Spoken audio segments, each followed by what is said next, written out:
وقضى ربك ألا تعبدوا إلا إياه وبالوالدين إحسانا. السلام عليكم ورحمة الله وبركاته. وعليكم السلام ورحمة الله وبركاته. الحمد لله الذي نحمده ونستعينه ونستغفره ونعوذ بالله من شرور أنفسنا وسيئات أعمالنا. من يهد الله فلا مضل له ومن يضلل فلا هادي له. أشهد أن لا إله إلا الله وحده لا شريك له وأشهد أن محمدا عبده ورسوله. اللهم صل وسلم على نبينا محمد وعلى آله وأصحابه ومن سار على نهجه وتمسك بسنته إلى يوم الدين وسلم تسليما كثيرا. أما بعد. Kaum muslimin wal muslimat, bapak-bapak dan ibu-ibu jemaah subuh yang dimuliakan Allah Subhanahu wa taala.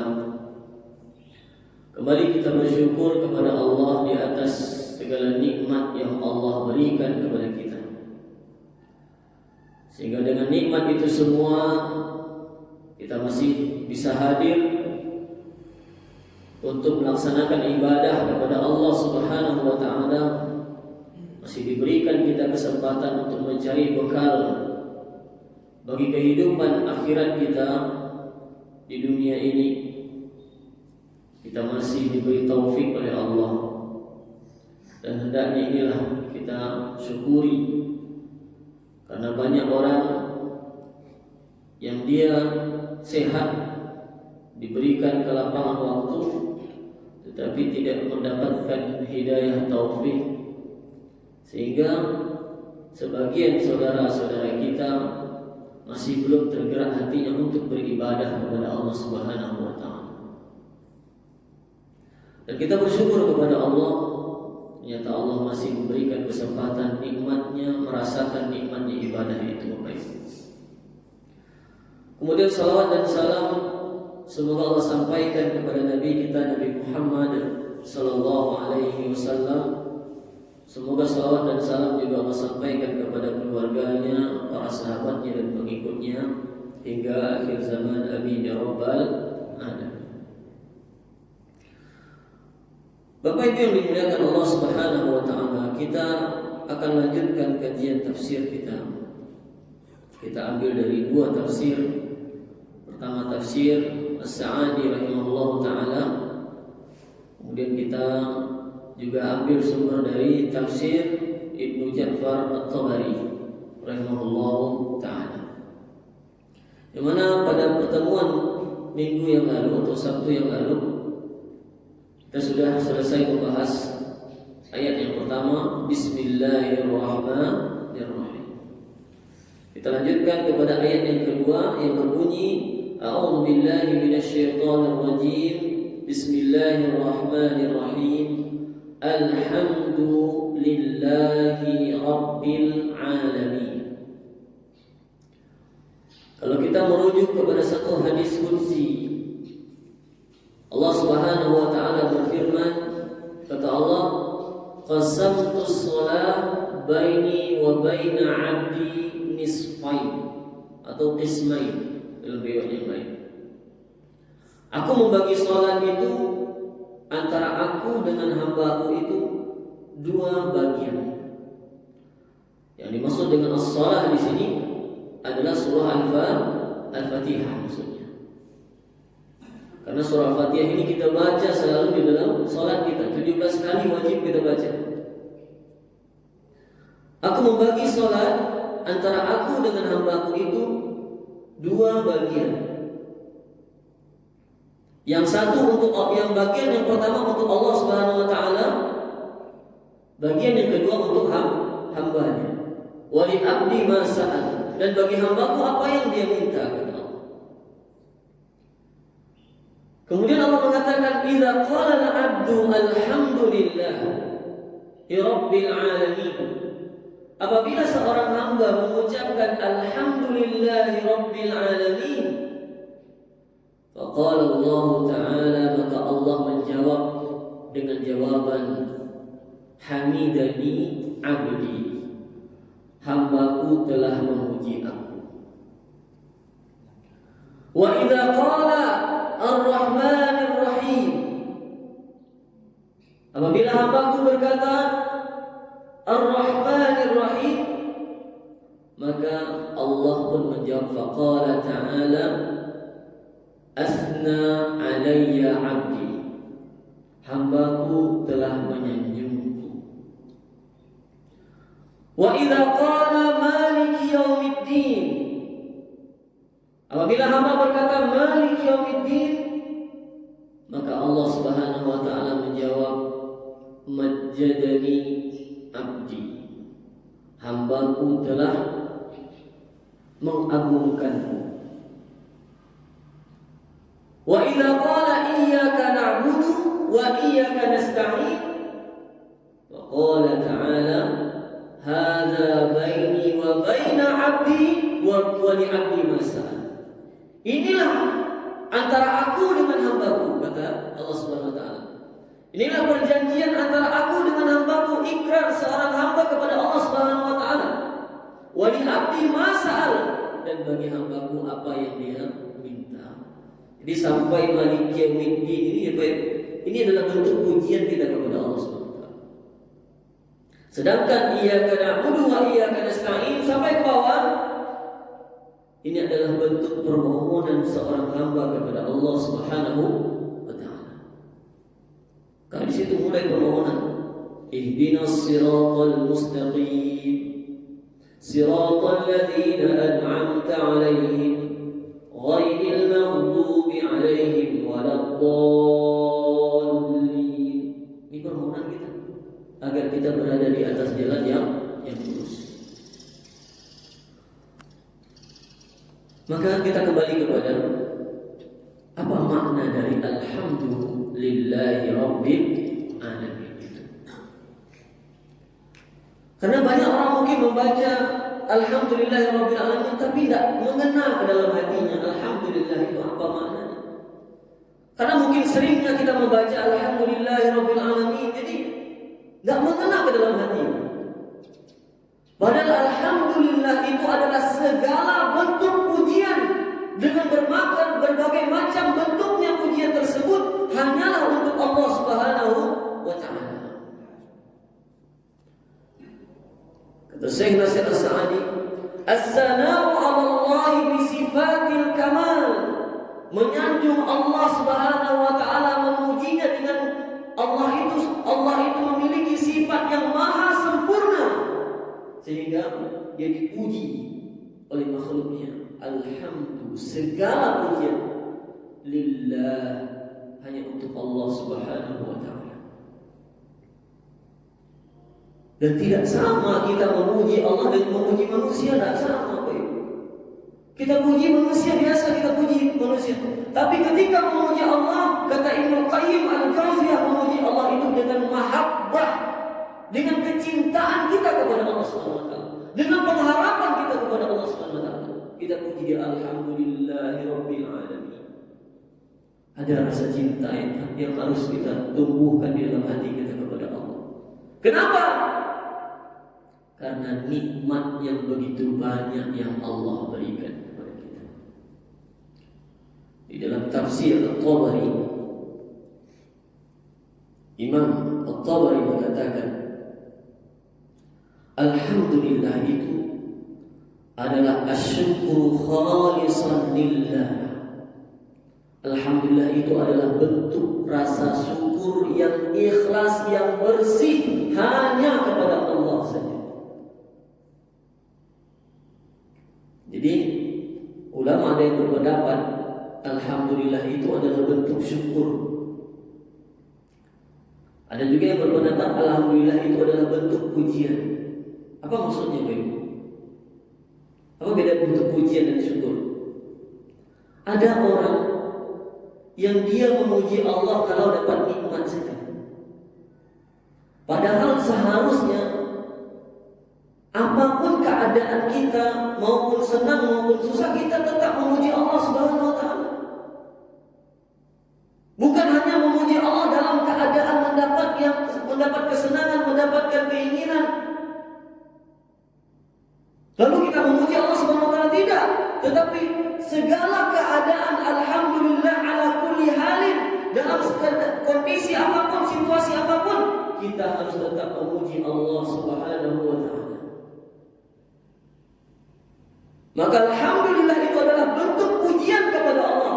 Sehingga Imam At-Tabari mengatakan asal dari alhamdulillah itu adalah qulu, ucapkanlah olehmu alhamdulillahi rabbil alamin.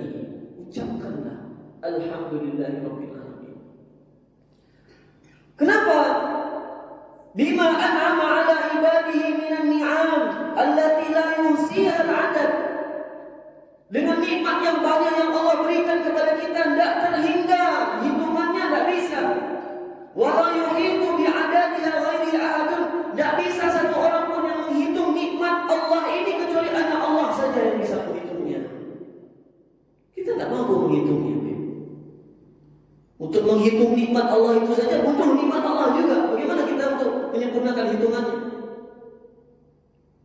Ketika kita menghitung nikmat Allah, mulut yang kita pakai dari Allah, nikmat juga.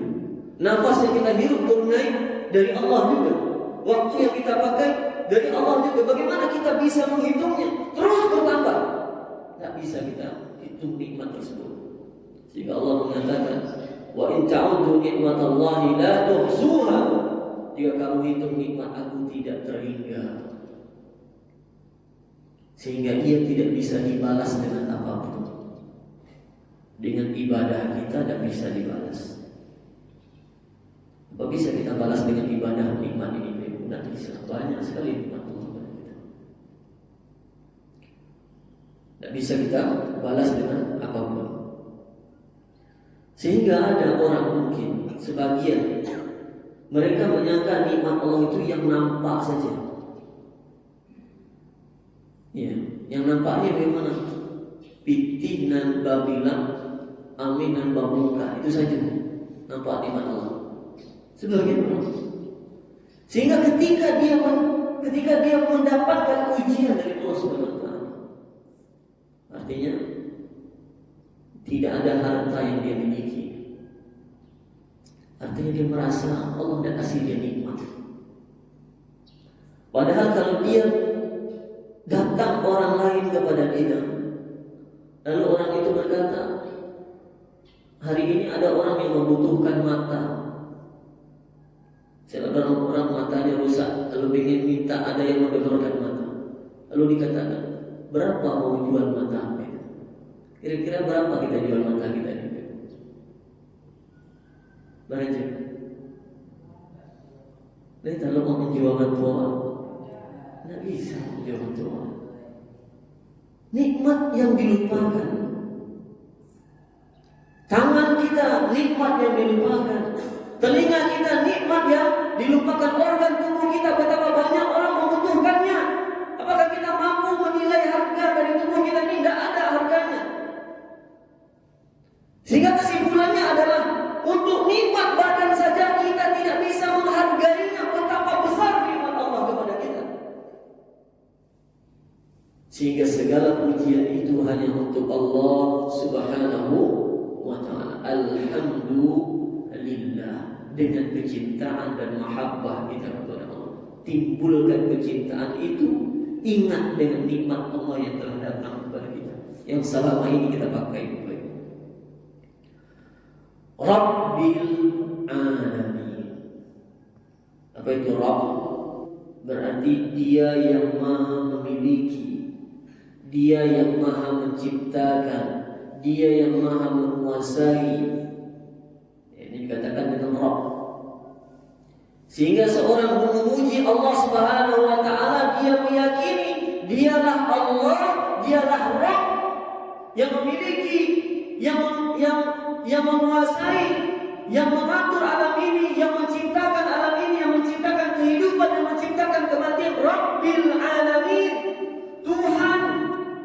semesta alam. Tuhan semesta alam. Tuhan seluruh alam. Tuhan semua makhluk. Tuhan semua manusia. Jadi kalau ada yang mengatakan Allah itu Tuhannya orang Muslim, itu salah, Bapak. Ya. Kenapa kata Allah? Alhamdulillahi Rabbil Alamin. Allah itu adalah Tuhan semesta alam, satu-satunya Tuhan yang berhak diibadahi. Semua manusia dari semenjak Nabi Adam AS sampai hari kiamat wajib mengakui Allah sebagai Tuhan satu-satunya. Jadi bukan hanya Tuhan orang Islam. Ya mungkin kita mengatakan Tuhan orang Islam saja, tidak. Khalaqas samawati wal ard. Siapa yang menciptakan langit dan bumi? Maka jawabannya bingung. Orang-orang kafir tersebut la yaquluna Allah. Sungguh mereka akan berkata yang menciptakan langit dan bumi itu adalah Allah Subhanahu wa ta'ala. Allah yang menciptakan langit dan bumi. Namun mereka tidak mau beribadah kepada Allah Subhanahu wa ta'ala. Ini perbedaan. Mereka menjadikan Tuhan yang lain selain Allah. Mereka jadikan sembahan-sembahan yang lain selain Allah.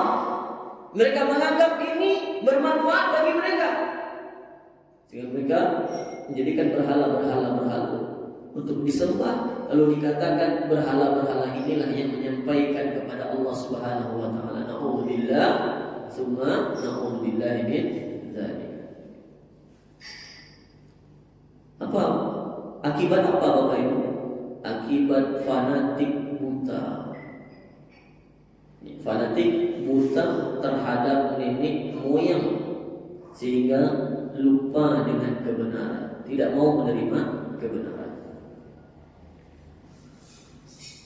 Alhamdulillahi Rabbil Alamin. Segala puji bagi Allah. Siapa dia? Rabb. Dia yang menguasai, dialah yang menciptakan, dia yang memiliki, dia yang menghidupkan, dia yang mematikan, dia yang mengatur. Disebut dengan Rabb Al-Alamin, seluruh alam ini. Ada yang mengatakan alam ini dimaksud adalah alam sekarang, alam kemarin, alam akan datang. Ada juga yang menafsirkan alam yang dimaksud adalah alam manusia, alam semut, alam hewan, dan alam seluruhnya alam ini. Ketika seorang mengucapkan itu Bapak Ibu, Alhamdulillahirabbil alamin itu, maka kita merasa kerdil di hadapan Allah ini. Kita ini seperti debu saja di hadapan Allah. Seperti debu. Coba kita buka map Bapak Ibu. Ada ujian mobil mana? Kita cari Masjid Raya Simpang. Kita nampak Masjid Raya Simpang ini. Kita kadang-kadang balik, kita cari bulat-bulatan bumi tadi. Ketik panah Bapak Ibu. Itu baru alam dunia. Belum lagi alam akhirat. Bahkan orang yang paling terakhir masuk surga di akhirat mendapatkan surga 10 kali lipat seperti dunia ini. Sebagaimana dalam hadis Nabi SAW, aku melihat seorang laki-laki yang keluar paling terakhir dari neraka dalam keadaan merangkak, kata Rasulullah. Merangkak dia keluar dari neraka. Lalu kata Allah Subhanahu wa ta'ala, izhab fadkhulil jannah, pergilah kau masuk surga. Ini orang yang terakhir masuk surga. Fayukhayyadu ilaih, lalu terbayangkan oleh dia karena dia terakhir masuk surga, apakah masih ada orang baik? Kok panuah hendak serugo begitu? Sehingga dia terbayang serugo lah panuah. Innaha mal'ah, sesungguhnya surga telah penuh, kata pikiran dia. Sehingga dia kembali kepada Allah. Lalu dia katakan, ya Allah, surga lah penuh. Bagusnya kejadian surga lah penuh. Karena orang satunya lah masuk surga, tinggal ini yang anu naik, yang terakhir. Tidak mungkin tapi dulu ada jeruk. Lalu kata Allah, izhab fadkhulil jannah. Allah berkata lagi, pergilah engkau masuklah ke dalam surga. Lalu dia pergi lagi. Lalu dia dalam pikirannya juga dikhayalkan lagi surga telah penuh. Dia kembali lagi kepada Allah, ya Allah, surga telah penuh. Ya. Lalu kata Allah SWT, izhab fadkhulil jannah, pergilah engkau masuklah ke dalam surga. Kata Allah SWT, apakah engkau ke dalam surga? Surga misla asyarati, surga yang mana luasnya seluas bumi dan langit. Lalu Allah mengatakan, bukan hanya seluas bumi dan langit, bahkan 10 kali lipat dari dunia itu engkau dapatkan surga itu. Artinya apa, Bapak Ibu? Kita ini, dunia ini kecil dibandingkan dengan alam akhirat yang begitu besar. Satu orang saja yang paling terakhir masuk surga 10 kali lipat surga dia dapatkan. Bagaimana lagi dengan orang yang pertama kali masuk ke dalam surga? Betapa luas surga tersebut. Sehingga hendaknya seorang ketika mengucapkan alhamdulillahirabbil alamin, dia kikis rasa sombong di dalam hatinya. Tak ada satu pun yang dia punya. Yang ada pada dirinya saat itu adalah milik Allah Subhanahu wa taala. Yang kapan Allah inginkan untuk diambil, maka tidak ada satu pun yang bisa menolak untuk mengambilnya. Kapan Allah inginkan untuk mencabut nyawanya, tidak ada satu orang pun yang bisa melarangnya untuk mencabut nyawanya. Maka kita harus sadari ketika mengucapkan alhamdulillah, pujian itu hanya kita kembalikan kepada Allah yang maha besar, Allah pemilik alam semesta ini. Ini saja yang bisa disampaikan pada kesempatan yang singkat ini. Mudah-mudahan bermanfaat Bapak Ibu. Kalau ada salah dan jangan maaf sebesar-besarnya. Betul-betul Subhanallah wa bihamdika asyhadu an la ilaha illa anta astaghfiruka wa atubu ilaik.